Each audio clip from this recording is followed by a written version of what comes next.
역대하 9장 13절부터 31절까지 말씀은 솔로몬의 이야기를 매듭짓는 장면입니다. 오늘 장면은 31절에 솔로몬이 그의 조상들과 함께 자매라고 이야기를 하며 솔로몬도 죽는다라는 이야기로 끝을 맺고 있죠. 그래서 어떻게 보면 역대하 시작부터 지금 거의 10장까지 이어지는 솔로몬의 이야기를 매듭지어 보도록 하겠습니다. 첫 번째로 솔로몬은 하나님께서 주신 것을 누리며 살았던 사람이라는 것입니다. 22절, 23절에 보면 솔로몬 왕의 재산과 지혜가 천하의 모든 왕보다 큰지라 천하의 열왕이 하나님께서 솔로몬의 마음에 주신 지혜를 들으며 그의 얼굴을 보기 원했다. 중요한 건 마음에 주신 지혜라는 게 중요합니다. 솔로몬은 예배자였고 예배를 통하여 하나님과 소통이 열렸고 그 소통을 통하여 하나님께 지혜를 구했고 하나님께 지혜를 받아서 그 지혜를 통하여 많은 사람들과 함께 할 수 있었습니다. 하나님께서 우리에게 주신 것이 없다면 우리가 누릴 것이 없음을 고백하셔야 됩니다.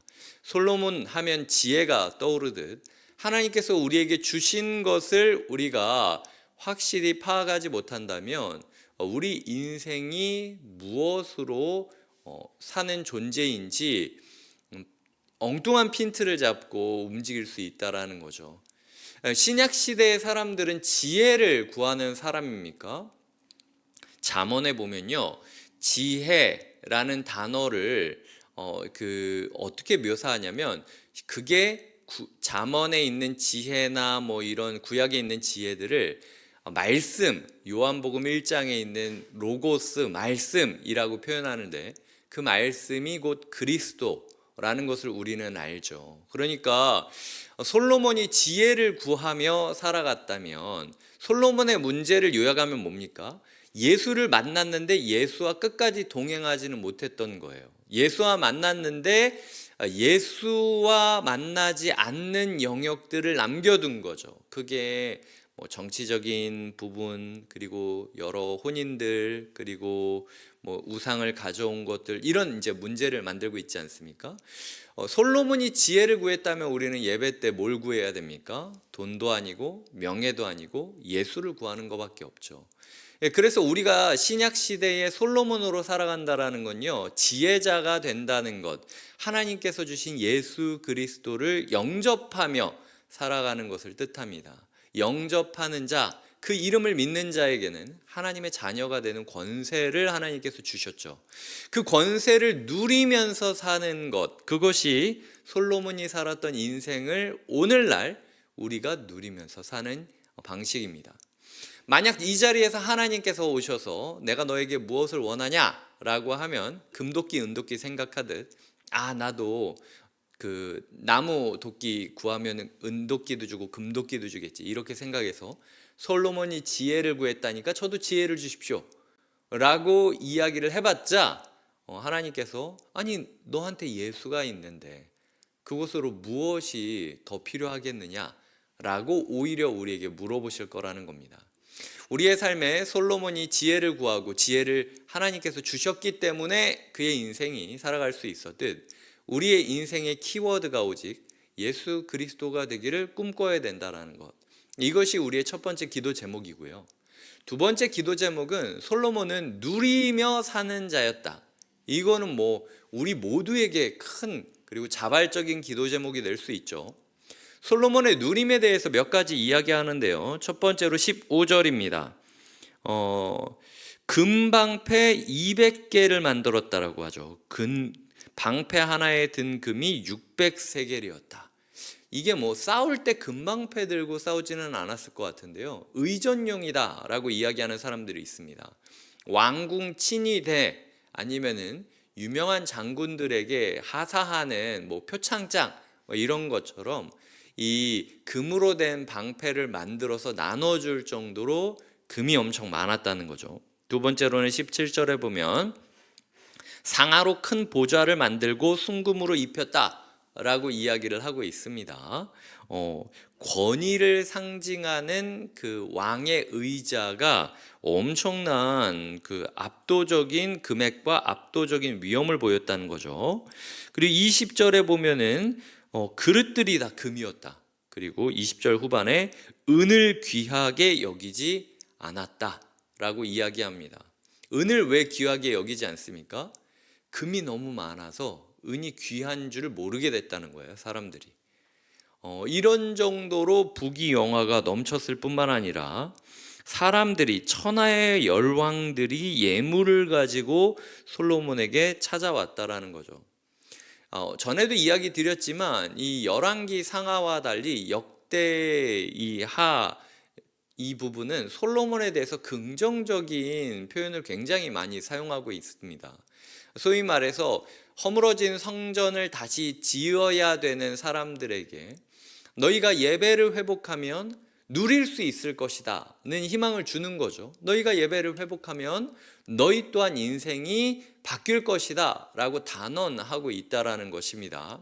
하지만 그들의 문제는 눈에 보이는 성전만을 위하여 수십 년 동안 그것을 공사하고 공사하고 멈췄던 것인데, 예수 그리스도께서는 자신이 바로 그 성전이다, 나를 허물고 나를 다시 지어야 된다라고 이야기를 하면서 예수 그리스도를 얻게 되고 예수 그리스도와 관계를 회복하면 이렇게 누릴 수 있게 될 것이다 라고 오늘 말씀을 통하여 약속을 하고 있다라는 겁니다. 이 논리적인 부분은 아시겠죠? 왜 역대하에서는 이 부분을 굉장히 긍정적으로만 묘사하냐, 솔로몬에 대해서. 다 무너진 성전을 회복하고 예배를 회복하려고 하는 사람한테 희망을 주기 위해서 이 솔로몬의 부정적인 부분도 있었지만 긍정적인 부분에 초점을 맞췄다. 그리고 오늘 문맥에서는 하나님이 주신 지혜를 받고 살아가는 솔로몬이 누리며 살아갈 수 있었던 것처럼 우리 또한 예수 그리스도를, 하나님께서 주신 예수 그리스도를 영접하는 자에게는 자녀의 권세를 얻고 그 권세로 인생을 누릴 줄 알며 살아갈 수 있게 될 것이다. 이것을 꿈꿔야 된다라는 이야기를 제가 드리고 있는 거예요. 그리고 이제 마지막에는 그런 솔로몬조차도 죽었다는 거죠. 우리가 하나님을 영접하고 예수 그리스도와 교제를 맺으며 예수 그리스도께서 주시는 자녀의 권세를 누리며 살아간다 할지라도요, 인생의 결말은 있습니다. 결산의 때가 온다는 거예요. 우리의 삶에 하나님께서 우리의 인생을 어떻게 평가하실지를 기억하며 매 순간순간을 살아가야 된다는 것, 이것이 오늘 묵상의 마지막 부분입니다. 오늘 묵상을 세 가지로 요약하자면, 예수 그리스도를 영접하라, 하나님께서 주신 지혜를 영접했던 솔로몬처럼 우리 또한 우리에게 보내주신 예수 그리스도를 영접하자. 두 번째로, 누릴 줄 알기를 기도하자. 하나님께서 우리를 누리게 하시기를 소망하며 기도하자. 하나님 솔로몬에게 이런 부귀영화를 주셨듯 나도 예수 그리스도와 함께 누리며 살아가게 하여 주시옵소서. 요한계시록 마지막에 보면은 이 천국 길은 막 보석으로 막 깔려 있지 않습니까? 길바닥에 보석이 깔려 있으면 저희는 삽을 가져오고 드릴을 가져와서라도 그거 파냅니다. 그럼에도 불구하고 길바닥에 보석이 깔려서 여전히 있는 거는요, 그 보석이 흔해진 거예요. 그거보다 훨씬 더 누릴 것들이 많아진 거죠. 하나님께서 우리의 삶에 엄청나게 많은 것들을 누리게 해주시기를 꿈꾸며 누리며 사는 인생을 기도해야 된다는 것, 이것이 두 번째 교훈이고요. 마지막으로는 우리의 일생에 결산의 때가 있음을 믿으며 기억하며 살게 해달라고 기도하셔야 될 것입니다. 이 세 가지 기도 제목을 가지고 오늘도 예배를 세워가는 모든 성도님들에게 하나님의 은혜와 평강이 함께하길 주님의 이름으로 축복드립니다. 기도하시겠습니다.